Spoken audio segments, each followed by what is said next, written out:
This morning, New York Senator Chuck Schumer is calling on the FDA to... A year ago, Prime felt untouchable. Kids clutched those neon bottles like badges, posting haul pics like they just met Logan and KSI in person. Fast forward to 2025, and you can't even bribe someone to finish a bottle. Reports say sales cratered. Some estimates put the drop in the 90% range, and the brand's staring down a mountain of legal smoke that stacks up to tens of millions. Walk into a big box store, and it's all there in plain sight. End caps you used to sprint toward deeding now look like a graveyard of markdown stickers. The same colors that once screamed must have now whisper, please take me. And here's the part nobody wanted to admit. Once the noise died, people read the label and actually tasted what was inside. That ingredient deck, it doesn't read like nature in a bottle. It reads like a lab assignment. The pitch was hydration hero. The sip felt closer to chemical cosplay. The spell broke almost overnight. Prime didn't just cool off, it fell off. The buzz that turned a plastic bottle into a status symbol vanished, leaving a very ordinary drink holding all the expectations of a cultural moment. Lawsuits piled up, headlines flipped, and the comment sections that used to cheer started asking the obvious question: how did the hottest product on the internet burn out this fast? But the answer doesn't start with the lawsuits or the return. It starts with the blueprint, the moment two of the biggest names in online culture decided to bottle virality itself. Let's rewind to 2022, where the fuse was lit. Back in 2022, the timing couldn't have been cleaner. The creator economy was printing headlines, and Logan Paul with KSI knew exactly how to turn attention into inventory. Prime wasn't pitched like a legacy sports drink born from locker rooms and lab coats. It was packaged like a viral video. Flashy bottles, bold fonts, Fortnite-coded colors that pop through a phone screen more than a store aisle. The bottle didn't just hold the product, it was the product. It looked like a drinkable thumbnail, and that was the point. They didn't try to outformulate Gatorade. They out-theatered it. Scarcity did the heavy lifting. Time drops. Exclusive flavor. Back-in-stock alerts, blasting dopamine straight into your FOMO. The less you could get, the more you felt you needed it. Suddenly, teenagers were treating Prime like a collectible, swapping bottles at school, filming unboxing, and paying resale prices that made no sense for flavored water with electrolytes. Parents drove across town for ice pop, the way people once hunted for a new console. The message was simple. If you had Prime, you were plugged into the culture. Partnerships poured gas on the fire. Arsenal's crest on the sidelines, UFC on the canvas, it all dressed the brand in borrowed legitimacy. Clips of athletes holding the bottle sat next to TikToks of kids discovering a rare flavor. In those months, Prime wasn't just competing with drinks, it was competing with trends, and it kept winning because trends refresh every 24 hours. Prime understood that rhythm and surfed it, but scarcity is a magic trick with a timer. Once shelves stayed stocked, the illusion thinned. If anyone could grab a bottle anytime, what exactly were you flexing? That's when the next move landed. The energy can. Same visual language, louder outcome, and aligning a high caffeine line with a look that already hypnotized a younger audience, that choice would light the fuse on the backlash to come. Because when the packaging says fun and the contents say adult, the fallout writes itself in headlines. When shelves finally stayed full and the mystique wore off, Prime tried to reheat the moment with a harder hit. Prime Energy. Same silhouette, same carnival bright palette, but now a black racing stripe and a loud promise under the hood. 200 milligrams of caffeine per can. On paper, it was for adults. On camera, it looked like Saturday morning cartoon fuel dropped right next to the kid-friendly hydration line. That's where the confusion started, because if you train an audience to recognize a bottle by its look, they won't slow down to parse a label at checkout. Kids saw the logo they'd been conditioned to chase and grabbed the can with the turbo badge. TikTok filled with taste tests that turned into chug challenges. Schools started banning it. Parents started blasting email. Nurses started asking what exactly the difference was between the bright bottle and the bright can. Meanwhile, Logan's message was the official line. It's an 18+ energy drink meant for adults. But that didn't land when the two products wore the same uniform. If one looks like a toy and the other hits like a double espresso, you're begging for mix-up. This was Prime trying to be two brands with one face, a hydration hero for kids and a high-octane energy play for grown-ups. The optics didn't just blur the boundary, they erased it. And once headlines caught up, the narrative wrote itself. Marketing built for virality crossing signals with a stimulant built for stamina. That's the exact combination regulators, school districts, and politicians love to spotlight. Cue the pressers, the school memos, the FDA letters, and a wave of complaints saying the packaging misleads the youngest fans. From there, the conversation conversation shifted from hype to harm, at least in the court of public opinion. What began as a flex in a backpack looked a lot different under fluorescent lights in a principal's office. And when sentiment turns, lawyers don't trail far behind. That's when the docket started filling up, and the numbers stopped being theoretical. Once the chase ended and shelves stayed stacked, people finally did the one thing the hype never encouraged. They took a slow sip. That's when the glow cracked. Outside of the diehard fans, the feedback turned rough, like expecting a beach vacation and getting a mouthful of perfume. Reviewers compared it to cotton candy melted into cough syrup, or a budget cousin of real sports drinks. The bottle still looked like a win. The liquid didn't. And when the packaging stops carrying the experience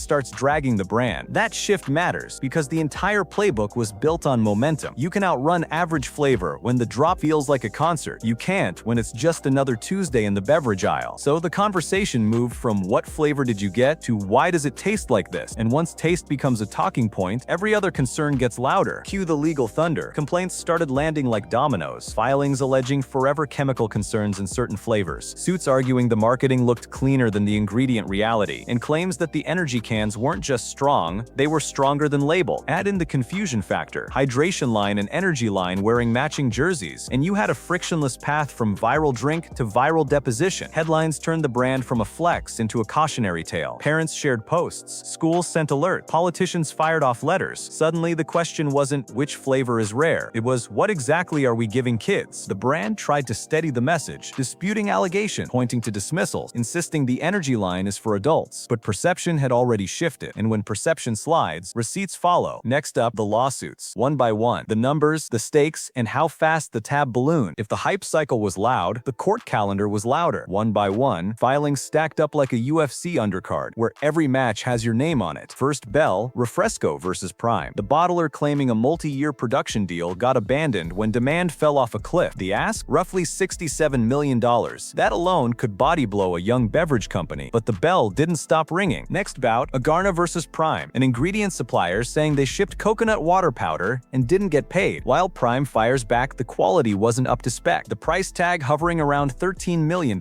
Even if you win on paper, you bleed in public because invoices and affidavits don't taste like blue raspberry. They taste like risk. Then came the flavor-specific heat at PFAS, grape class action, alleging so-called forever chemicals show up where the branding promised clean and crisp. Plaintiffs framed it like toxic juice for kids, and even with all the legal qualifiers in place, the headline alone does damage. Pencil that exposure at a low to mid seven figures. Call it $5 million on the scoreboard. The internet keeps. Now the caffeine flank. High caffeine class action, arguing that cans could clock in above the now famous 200 milligrams and that the energy line's look is so close to hydration that kids can't tell what's what. Plaintiffs accuse the brand of blurring adult-only labeling with kid-friendly styling. Conservative range, another $5, $10 million of headache, plus discovery nobody wants to read in a viral thread. On top of that, a New York caffeine labeling suit alleged the label lowballed the true caffeine count. Whatever the final rulings in different venues, the public takeaway is simple and sticky. People heard more than 200, and that's the line they remember when a principal sends an all-caps email. And then the curveball, the Olympics/Team USA dispute over that limited Kevin Durant bottle logo usage versus permission. That one wrapped with a quiet settlement, reportedly in the low seven figures. Call it $1-2 million to close the book and move on. Add those chips like a running tally, $67 men Refresco plus $13 men Agarna plus him 10 men PFAS plus caffeine range 2M Olympics, and you're staring at roughly $92 million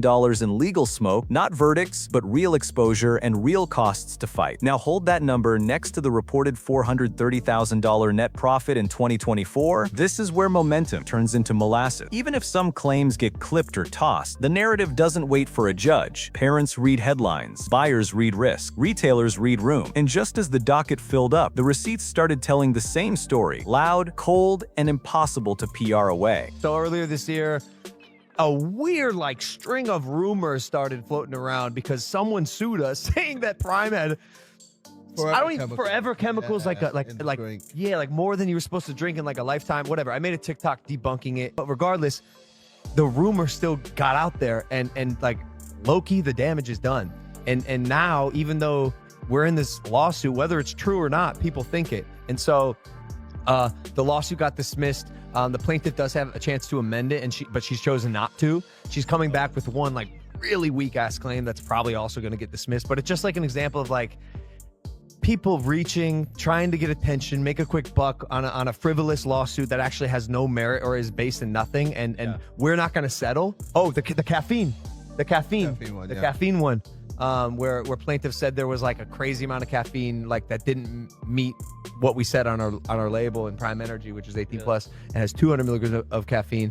That when the lawyers got loud, the ledgers went silent. In the UK, revenue didn't dip. It fell off a cliff, sliding from 9 figures to a fraction the next year. Profits basically erased. In the US, the slide kept going. Another brutal chunk gone. That's what happens when a brand bets on virality and signs big boy contracts like the party never ends. The hype shut off. The invoices didn't. Warehouses, headcount, production minimums, fixed costs kept chewing while TikTok moved on. And once those numbers spread, the brand's aura didn't just crack, it collapsed. But numbers are only half the story. The shelves told the rest. What used to be a got one moment became a clearance cliche. 12 packs marked down to single digits, still gathering dust. Resale flipped to zero. Nobody's trading Prime like it's rare anymore. You can still spot the logo in UFC clips and on match days, but it reads more like legacy paperwork than heat. The vibe changed from status signal to remember that phase, and when a product becomes a meme, baskets stay empty. At that point, there's only one question left. Can anything turn this around? Prime tried to bottle culture, not flavor. Scarcity worked until it didn't, matching kid-coded packaging with an 18-plus jolt, invited headlines, and lawsuit. Once shelves stayed full, taste took center stage and couldn't carry the show. The takeaway's simple. Hype is a spark. Product is the fire. Without the second, the first burns out fast. Could a reformulation clearer split between hydration and energy and less carnival branding clawback trust? Maybe, but you only get so many second chances in beverage. For now, Prime sits as a sugary reminder that internet momentum isn't a moat and that virality can't outlast what's in the bottle.